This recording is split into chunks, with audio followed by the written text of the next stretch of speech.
சிறைச்சாலைகள் தான் அந்த காலத்து அடைக்கல பட்டணம். அந்த காலத்தில் அடைக்கல பட்டணம் என்று சொல்லி கர்த்தர் கட்ட சொன்னார். லேவியருக்கு பங்கு எதுவும் அங்கு கொடுக்கப்படவில்லை. அவர்களுக்குரிய சொத்துரிமை கிடையாது. லேவியர்கள் கர்த்தருடைய ஆலயத்தில் பணிபுரிந்து அங்கு கர்த்தர் கொடுக்கிற காரியங்களை தான் பெற்றுக்கொண்டு காணிக்கைகள், அவர்கள் செலுத்துகிற பலிகள் போன்ற காரியங்கள் தான் அவர்களுக்கு சுதந்திரமாக கொடுக்க வேண்டும் என்று கர்த்தர் கட்டளையிட்டிருந்தார். அதன்படியே இஸ்ரவேலர்கள் செய்தார்கள். அவர்களுடைய முதற் பலன் காணிக்கை, கர்த்தருக்கு கொடுக்கிற காணிக்கைகள் எல்லாம் அவர்களுக்கு ஆசாரியர்களை சேர்ந்தது. நம்முடைய பிதாவாகிய தேவனுடைய அன்பும் ஆண்டவராகிய இயேசு கிறிஸ்துவின் கிருபையும் சமாதானமும் உங்கள் அனைவரோடும் கூட என்றென்றைக்கும் இருப்பதாக. தலைப்பு: நான் உன்னை விட்டு விலகுவதும் இல்லை, என்னை கைவிடுவதும் இல்லை. யோசுவா 11ஆம் அதிகாரம் முதல் 20ஆம் அதிகாரம் வரை. இஸ்ரவேலர்கள் யோசுவா ஐயாவின் தலைமையில் பலவித யுத்தங்களை அவர்கள் செய்கிறார்கள். பல இடங்களில் யுத்தம் செய்கிறார்கள். கர்த்தர் கட்டளையிட்டபடியே அவர்கள் கானானுக்குள் பிரவேசித்த பின்பு அங்கிருக்கிற நிலப்பகுதிகளை ஒவ்வொரு ராஜாக்களுடனும் பல ராஜாக்கள் ஆண்டு கொண்டிருந்தார்கள். அவர்களை எல்லாம் கர்த்தருடைய கட்டளைகளின்படியே சென்று யுத்தம் செய்து அவர்களை அழித்து அந்த தேசங்களை சுதந்திரித்துக் கொண்டார்கள். இப்படியாக சுதந்திரிக்கப்பட்ட அந்த தேசத்தை யோசுவாயா இஸ்ரவேலருக்கு பங்கிட்டு கொடுத்தார். இப்படி செய்து அந்த யுத்தம் எல்லாம் ஓய்ந்து முடிந்தது. அந்த 12 கோத்திரத்தாருக்கும் ஏற்கனவே யோர்தானுக்கு இப்புறத்தில் கொஞ்சம் பங்கிட்டு கொடுத்திருந்தார்கள். இதன் பின்பு மிச்சம் இருக்கிற தேசங்களையும் பங்கிட்டு கொடுத்தார்கள். இப்படியாக இந்த தேசங்களின் இடங்களை, எந்தெந்த இடங்கள், யார் யாருக்கு எந்தவித பங்கு வீதங்கள் கொடுக்கப்பட்டது என்பது பற்றிய செய்திகள் 11ஆம் அதிகாரம் முதல் 19ஆம் அதிகாரம் வரை கொடுக்கப்பட்டிருக்கிறது.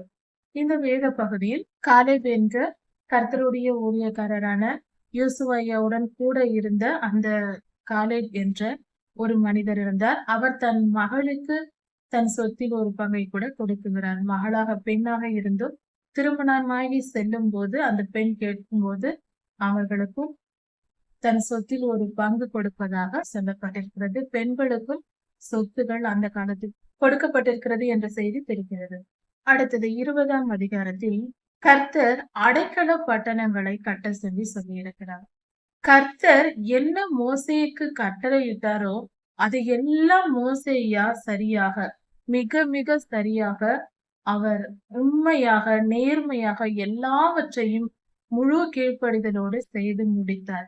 அதே போல யோசுவா ஐயாவுக்கு சொல்லியும் கொடுத்தார். மோசேயா தான் செய்துவிட்டு மிச்சமுள்ள காரியங்களை, யோசுவா ஐயா தலைமையில் இஸ்ரவேலருக்கு செய்ய வேண்டிய காரியங்களை மோசேயா சொல்லிவிட்டு தான் சென்றார். அதனால் மோசேயா என்ன கட்டளையிட்டாரோ அதை அப்படியே யோசுவா ஐயா கீழ்ப்படிந்து செய்தார். யோசுவா ஐயாவினிடத்திலும் மோசேயாவினிடத்திலும் கீழ்ப்படிதலை கற்றுக்கொள்ள வேண்டும். அவர்கள் அப்படியே முழுமையாய், மிகச் சரியாய், மிக துல்லியமாய் அந்த காரியங்களை செய்தார்கள். இஸ்ரவேலரின் 12 கோத்திரத்தார் என்று சொல்லும் போது அவர்களுடைய லட்சக்கணக்கான மக்கள், 30,000 குடும்பங்கள் போல இருந்திருக்கிறது. ஜனத்தொகையில் பார்க்கும்போது லட்சக்கணக்கான மக்கள். அவர்களுக்கெல்லாம் எதிரி நாட்டோடு யுத்தம் செய்து அவர்களை வென்று அந்த ஜனங்களின் சொத்துக்களை பங்கிட்டு இவர்களுக்கெல்லாம் கொடுக்க வேண்டிய பொறுப்பு யோசுவாவுக்கு கொடுக்கப்பட்டிருந்தது. மோசேயா சொல்லி இருந்தார். கர்த்தருடைய கட்டளைகளை மோசேயா சொல்லி இருந்தார். அதை கேட்டு அதன்படியே எல்லா இடங்களையும் இஸ்ரவேலருக்கு யோசுவாயா துல்லியமாக கணக்கிட்டு பங்கிட்டு கொடுத்தார். இப்படியாக நடந்து முடிந்தது. அதில் கர்த்தர் சொல்லியிருந்தார், இந்த தேசங்களை எல்லாம் பங்கிட்டு கொடுக்கும் போது லேவியருக்கு பங்கு கொடுக்க வேண்டாம், நானே அவர்கள் சுதந்திரம் என்று சொல்லியிருந்தார். அதே போல லேவியருக்கு பங்கு எதுவும் அங்கு கொடுக்கப்படவில்லை. அவர்களுக்குரிய சொத்துரிமை கிடையாது. லேவியர்கள் கர்த்தருடைய ஆலயத்தில் பணிபுரிந்து அங்கு கர்த்தர் கொடுக்கிற காரியங்களை தான் பெற்றுக்கொண்டு காணிக்கைகள், அவர்கள் செலுத்துகிற பலிகள் போன்ற காரியங்கள் தான் அவர்களுக்கு சுதந்திரமாக கொடுக்க வேண்டும் என்று கர்த்தர் கட்டளையிட்டிருந்தார். அதன்படியே இஸ்ரவேலர்கள் செய்தார்கள். அவர்களுடைய முதற் பலன் காணிக்கை, கர்த்தருக்கு கொடுக்கிற காணிக்கைகள் எல்லாம் அவர்களுக்கு ஆசாரியர்களை சேர்ந்தது. இப்படியாக லேவியர்களுக்கு சொத்துரிமை கொடுக்கப்படாமல் தேவாலய பணியை லேவியருக்கு கொடுத்தார்கள். லேவியருக்கு சுதந்திரம் கர்த்தரே. இப்படியாக காரியங்கள் நடந்து முடிந்தது. அதற்கு அடுத்ததாக கர்த்தர் அடைக்கல பட்டணங்களை கட்ட சொல்லி இருந்தார். மோசே ஐயாவின் காலத்திலேயே சொல்லப்பட்டாயிற்று. அதாவது கர்த்தர் மோசே ஐயாவுக்கு சொன்னார். மோசே ஐயா யோசுவா ஐயாவுக்கு சொன்னார். யோசுவா ஐயா அதை அப்படியே கீழ்ப்படிந்து செய்தார். அடைக்கல பட்டணம் என்றால் என்ன? அடைக்கல பட்டணம் என்றால் இந்த காலத்தில் அந்த காலத்தில் அடைக்கல பட்டணமாக கர்த்தர் கட்ட சொல்லிய அதே அந்த தத்துவத்தை இன்று நாம் கடைபிடித்து வருகிறோம். இன்றைய நாளிலும் உலகமெங்கும் கடைபிடிக்கப்பட்டு வருகிறது. இதெல்லாம் வேற எங்கிருந்தும் வரவில்லை. வேதத்திலிருந்து கற்றறிந்து கர்த்தருடைய பிள்ளை செய்கிற காரியமா இருக்கிறது. சிறைச்சாலைகள் தான் அந்த காலத்து அடைக்கல பட்டணம். அந்த காலத்தில் அடைக்கல பட்டணம் என்று சொல்லி கர்த்தர் கட்ட சொன்னார். 1,00,000 பேர் இருக்கிற இடத்திற்கு அருகே ஒரு பட்டணம் கட்டப்பட வேண்டும். அது ஊருக்கு வெளியே தனியாக இருக்க வேண்டும்.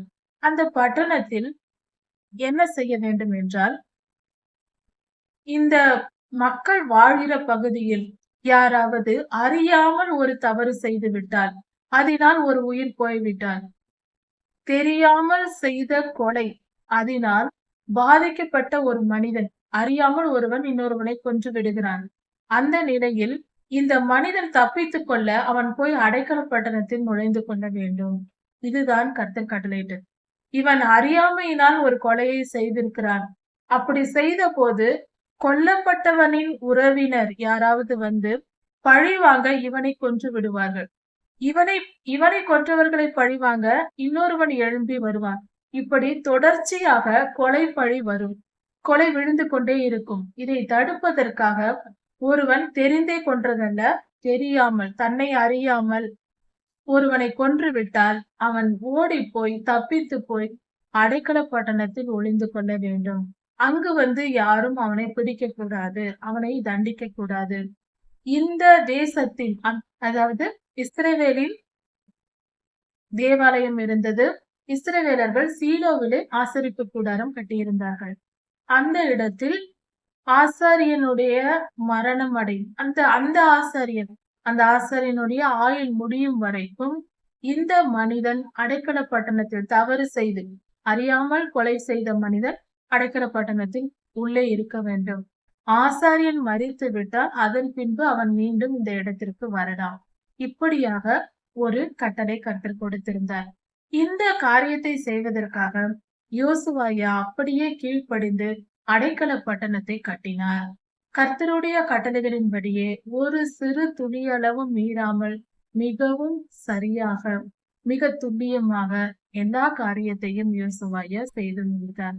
இப்படியாக கர்த்தர் கொடுத்த கட்டளைகள் எல்லாம் மோசேயாவுக்கும் மோசேயா அதன் மூலமாக யோசுவாவுக்கும் சொல்லப்பட்டு இஸ்ரவேலருக்குரிய எல்லா சட்டதிட்டங்களின் முறைமைப்படி செய்யப்பட வேண்டிய காரியங்கள் எல்லாம் செய்து முடிந்தது. அவர்கள் கானானுக்குள் பிரவேசித்தார்கள். அவர்களுக்குரிய சுதந்திரத்தை பங்கிட்டு கொண்டார்கள். கடைசியாக 7 கோத்திரத்தார் சுதந்திரத்தை கொடுத்தும் பங்கிடாமல் அப்படியே வைத்திருந்தார்கள். பின்பு யோசுவா சொல்லி, நீங்கள் போய் சுதந்திரித்துக் கொள்ளுங்கள், உங்களுக்குள் பங்கு போட்டுக் கொள்ளுங்கள் என்று சொல்லுகிறார். இவர்கள் போய் இஸ்ரவேலர்கள் தங்கள் கோத்திரத்தின்படி யோசுவா கட்டளையின்படி அந்த நிலங்களை அளந்து கொண்டு அந்த இட அளவை அளந்து கொண்டு வருகிறார்கள். அப்படி அளந்து கொண்டு வந்த பின்பு அங்கிருந்த யோசுவா அதற்கு சீட்டு போட்டு அதன் மூலமாய் அங்கிருந்து யார் யாருக்கு எந்தெந்த பங்குகளை கொடுக்க வேண்டும் என்பதை முடிவு செய்து சீட்டு போட்டு பங்கிட்டு கொடுத்தார்கள். இப்படி இஸ்ரவேலர்கள் செய்ய வேண்டிய யுத்தங்கள் செய்து ஓய்ந்தது. பங்கிட வேண்டிய நிலங்கள் பங்கிடப்பட்டு முடிந்தது. அடைக்கல பட்டணங்கள் கட்டி முடிக்கப்பட்டது.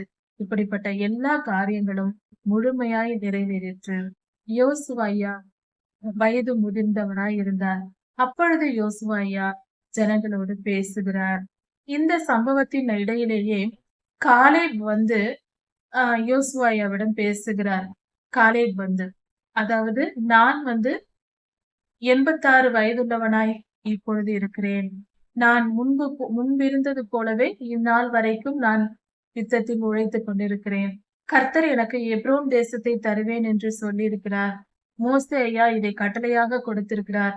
எனக்கு அந்த தேசத்தை தாரும் என்று எப்ரோனை கேட்கிறார். எப்ரோனை கேட்டதும் யோஸ் யோசுவா ஐயாவும் எப்ரோன் தேசத்தை காலேபுக்கு கொடுக்கிறார். காலேப் அப்படியே அந்த தேசத்தை சுதந்திரித்துக் கொண்டார். இந்த காரியமும் காலேபுக்கும் நடந்தது. இப்படி எல்லா காரியங்களும் முழுமையாய் நிறைவேறி முடிந்தது. யோசுவா 21ஆம் அதிகாரம். இப்படியாக இஸ்ரவேலருக்கு அவர்களுடைய வம்சங்களில் எல்லாம் பங்கிட்டு கொடுத்த பின்பாக லேவியரின் தலைவர் ஒருவர் வந்து யோசுவாவினிடத்திலும் இஸ்ரவேலரின் மூப்பரிடத்திலும் வந்து கேட்கிறார். கர்த்தர் மோசேக்கு கட்டளையிட்டிருந்தபடியே எங்களுக்கு குடியிருக்க பட்டணங்களையும் எங்கள் மிருக ஜீவன்களுக்கான வெளி நிலங்களையும் எங்களுக்கு நீங்கள் தர வேண்டும் என்று கேட்டார். அதாவது கர்த்தர் லேவியருக்கு விவசாய நிலங்களை கொடுக்க சொல்லவில்லை. அவர்களுக்கு அந்த சுதந்திரம் தேவையில்லை. எல்லாவற்றையும் மற்ற 11 கோத்திரத்தாருக்கும் கொடுத்து விடும்படி சொன்னார். ஆனால் அவர்கள் தங்குவதற்கு குடியிருப்பதற்கு தேவையான பட்டணங்கள் தேவை. லேவியருக்கும் குடியிருக்க இடம் தேவை. அதனால் அந்த பட்டணங்களையும் அவர்களுடைய மிருக ஜீவன்களுக்கு மேய்ப்பதற்கான வெளி நிலங்கள், மேய்ச்சல் நிலங்கள் அவைகளும் தேவை என்று கேட்டார். கர்த்தர் கொடுக்க சொல்லி ஏற்கனவே சொல்லி இருந்தார். அதை இந்த தலைவர் வந்து கேட்டார். லேவியரின் தலைவர் வந்து கேட்டார்.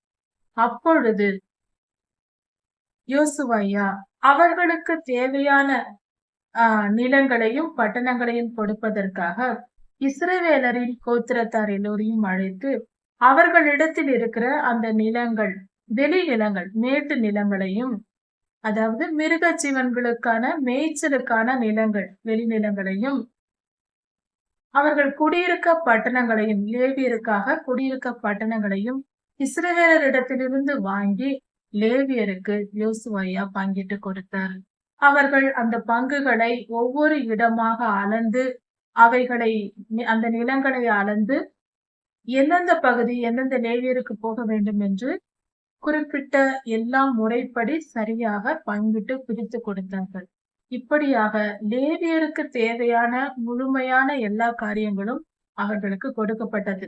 தங்குவதற்கு பட்டணங்களும், அவர்கள் மிருக ஜீவன்களுக்கு ஆகாரத்திற்காக, மேய்ச்சலுக்காக வெளி நிலங்களையும் கொடுத்தார்கள். இப்படியாக கர்த்தர் இட்ட கட்டளையின்படியே யோசுவா எல்லாம் செய்து முடித்தார்.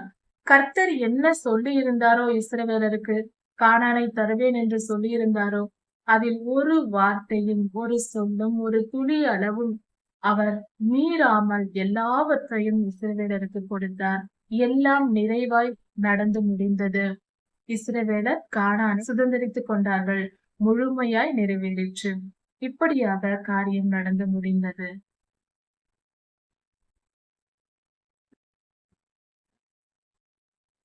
கர்த்தருடைய வார்த்தைகள் என்றும் மாறாது.